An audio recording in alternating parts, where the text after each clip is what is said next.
सुनो, आज जरा चेक पर दस्तखत कर देना। प्रभात ने शहद घुली आवाज में अपनी पत्नी सीमा से कहा।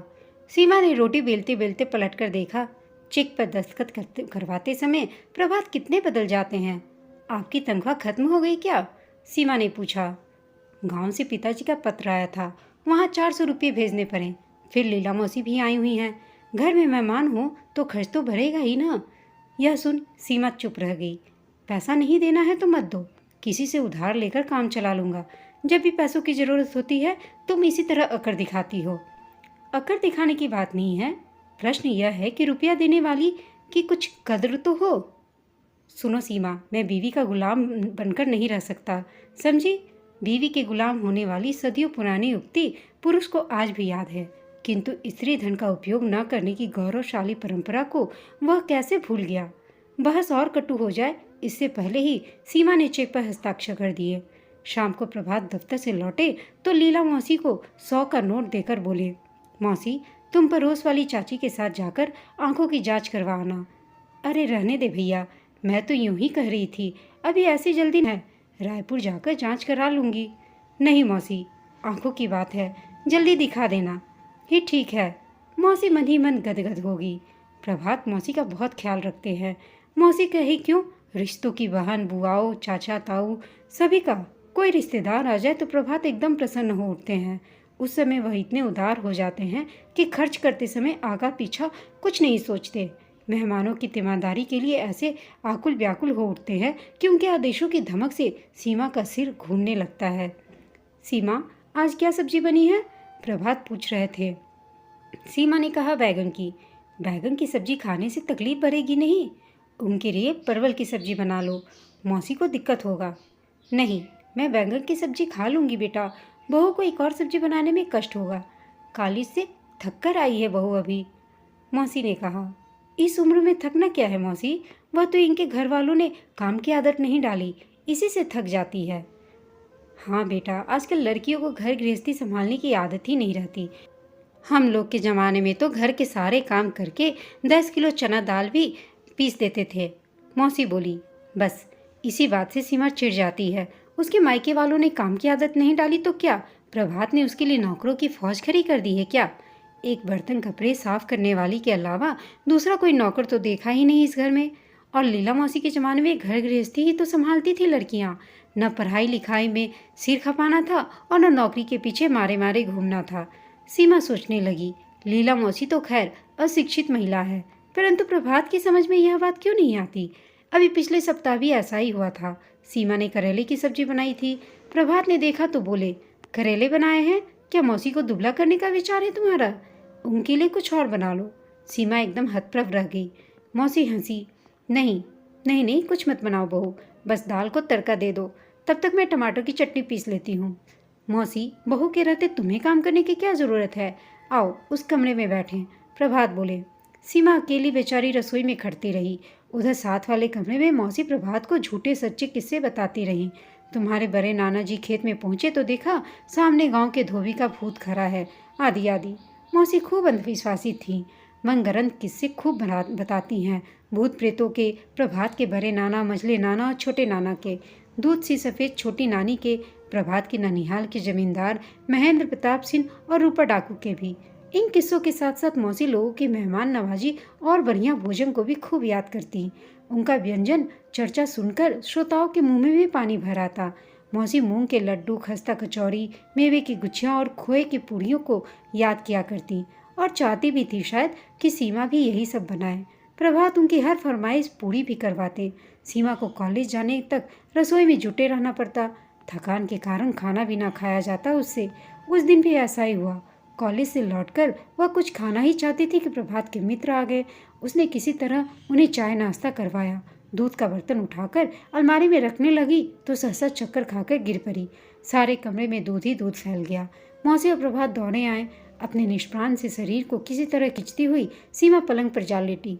आंखें बंद करके वह न जाने कितनी देर तक लेटी रही। अचानक प्रभात ने धीरे से उसे उठाते हुए कहा, सुनो सीमा, अब उठकर जरा रसोई में देख लो। तब से मौसी बेचारी अकेली ही लगी हुई हैं, शरीर में उठने की शक्ति ही नहीं थी।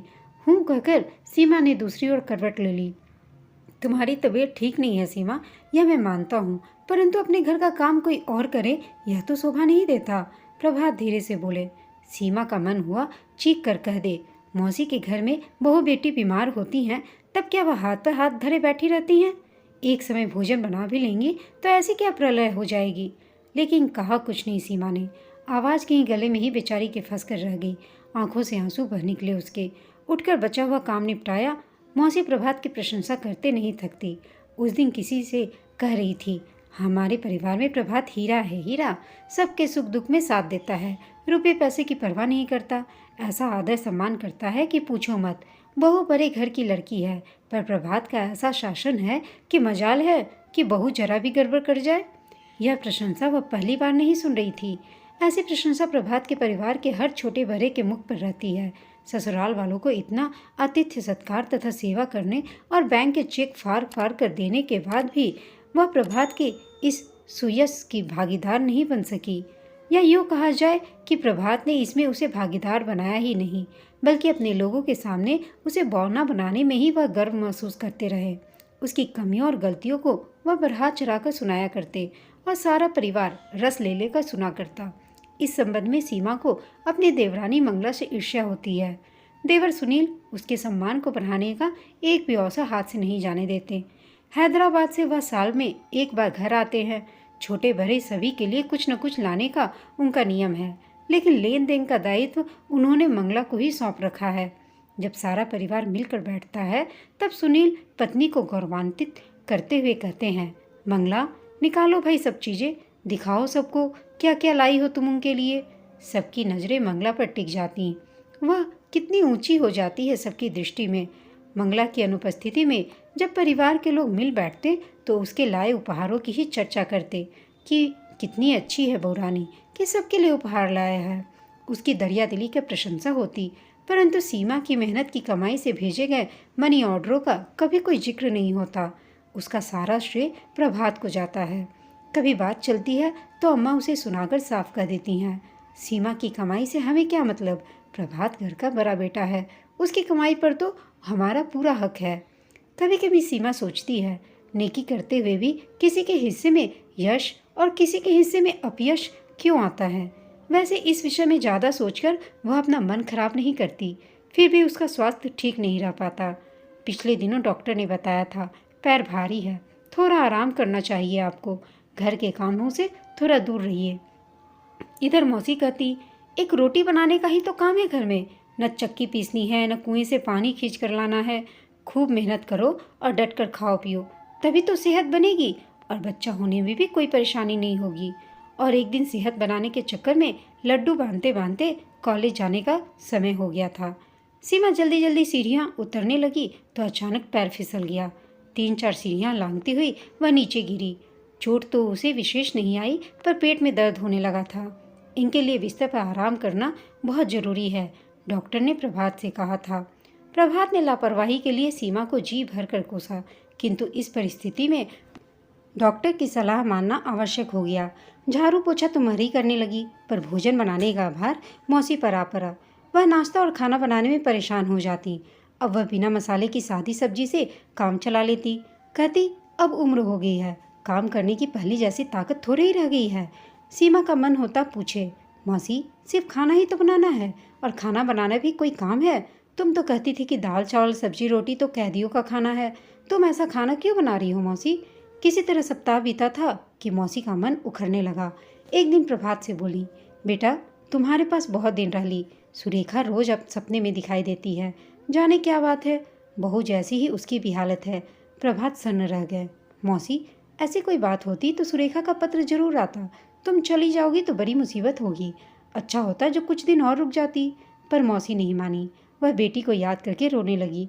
प्रभात निरुपाय हो गए। उन्होंने उसी दिन गांव पत्र लिखा, सुशीला जी पिछले साल 2 माह रह कर गई थी। उन्हें भी एक पत्र विस्तार से लिखा। कई दिनों बाद गांव से पत्र आया कि 15 दिनों बाद अम्मा स्वयं आएंगी, पर 15 दिनों के लिए दूसरी क्या व्यवस्था हो सकेगी। प्रभात को याद आया कि मंगला की बीमारी का समाचार मिलते ही गांव के लोग किस तरह हैदराबाद तक दौड़े चले जाते हैं। फिर सीमा के लिए ऐसा क्यों नहीं? शायद इसका कारण कुछ और ही था, या इसका कारण वह स्वयं ही है। जिस तरह सुनील ने अपने परिजनों के हृदय में मंगला के लिए स्नेह और सम्मान के बीज बोए थे, वैसा सीमा के लिए कभी किया था नहीं उसने। 15 दिन बाद अम्मा गांव से आ गई। उनके आते ही प्रभात निश्चिंत हो गए। उन्हें विश्वास था कि अम्मा अब सब कुछ संभाल लेंगी। मार्च का महीना था। वह अपने दफ्तर के कार्यों में व्यस्त हो गया। सुबह घर से जल्दी निकलते और रात को देर से घर लौटते। पिछले वर्ष जब मंगला को ऑपरेशन से बच्चा हुआ था, उस समय अम्मा हैदराबाद में ही थी। उन्होंने उसकी खूब सेवा की थी। उसकी सेवा का औचित्य उनकी समझ में आता था, लेकिन सीमा को क्या हुआ यह उनकी समझ में नहीं आता। वह दिन भर काम करे और बहू आराम करे, यह उनके लिए असहाय था। प्रभात के सामने तो अम्मा जी चुपचाप काम किए जाती, परंतु उनके जाते ही व्यंग्यवान उनके तर्कस में कसम मसाने लगते हैं। कभी वह इधर उधर निकल जाती। मोहल्ले की स्त्रियां मजा लेने के लिए उन्हें छेड़ती रहती। अम्मा, हो गया काम? हाँ भाई, काम ही तो करना है। पुराने ज़माने में बहुएं सास की सेवा करती थी, आज के ज़माने में सास को बहू की सेवा करनी पड़ती है। सीमा यह सब सुनती तो संकोच से घर जाती। किस मजबूरी में वह उनकी सेवा ग्रहण कर रही थी, इसे तो वही जानती थी। उसी समय प्रभात को दफ्तर के काम से सूरत जाना पड़ा। उनके जाने की बात सुनकर सीमा विकल हो उठी। जाने के 2 दिन पहले उसने प्रभात से कहा भी, अम्मा से कार्य करवाना मुझे अच्छा नहीं लगता। उनकी यहाँ रहने की इच्छा भी नहीं है। उन्हें जाने दीजिए। यहाँ जैसा होगा देखा जाएगा। परिवार से संबंध बनाना तो तुम जानती ही नहीं हो सीमा, प्रभात ने उपेक्षा से कहा था और उसे खूब डांटा भी। लेकिन प्रभात के जाते ही अम्मा मुक्त हो गई थीं। वह कभी मंदिर निकल जाती, कभी अड़ोस पड़ोस में जा बैठती। सीमा को यह सब अच्छा ही लगता। उनकी उपस्थिति में जाने क्यों उसका दम घुटता था। उस दिन अम्मा सामने के घर में बैठी बतिया ही रही थी। सीमा ने टंकी में से आधी बाल्टी पानी निकाला और उठाने ही जा रही थी कि देखा अम्मा सामने खड़ी हैं।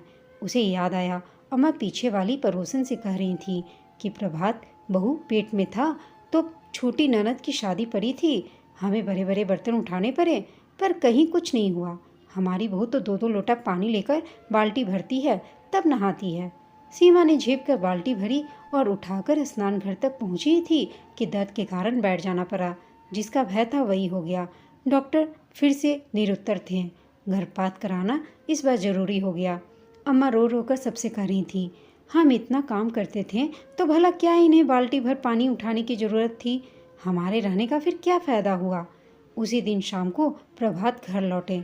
अस्पताल पहुँचे तो डॉक्टर गर्भपात करके बाहर निकल रही थी। उन्होंने दुख व्यक्त करते हुए कहा, बच्चा निकालना जरूरी हो गया था, लड़का था। प्रभात हतप्रभ बुद्धि से डॉक्टर को देखते रह गए। फिर अचकचा कर पूछा, डॉक्टर सीमा कैसी है? अचानक प्रभात को याद आया कि ठीक है, जो होना था वो तो हो गया, लेकिन प्रभात की गलती के कारण सीमा को भी कभी परिवार में सम्मान नहीं मिल सका। प्रभात घर के बड़े थे, अगर वो चाहते तो अपनी पत्नी सीमा को भी सबके सामने यूं जलील होने से बचा सकते थे और आज यह दिन उन्हें ना देखना पड़ता। इसलिए हमेशा अपनी पत्नी का सम्मान सबके सामने करना चाहिए। दोस्तों, आपको यह कहानी कैसी लगी कमेंट करके बताइएगा। साथ ही कहानी अच्छी लगी हो तो इसे लाइक, शेयर और चैनल को सब्सक्राइब अवश्य कीजिएगा। कहानी सुनने के लिए आप सबका धन्यवाद।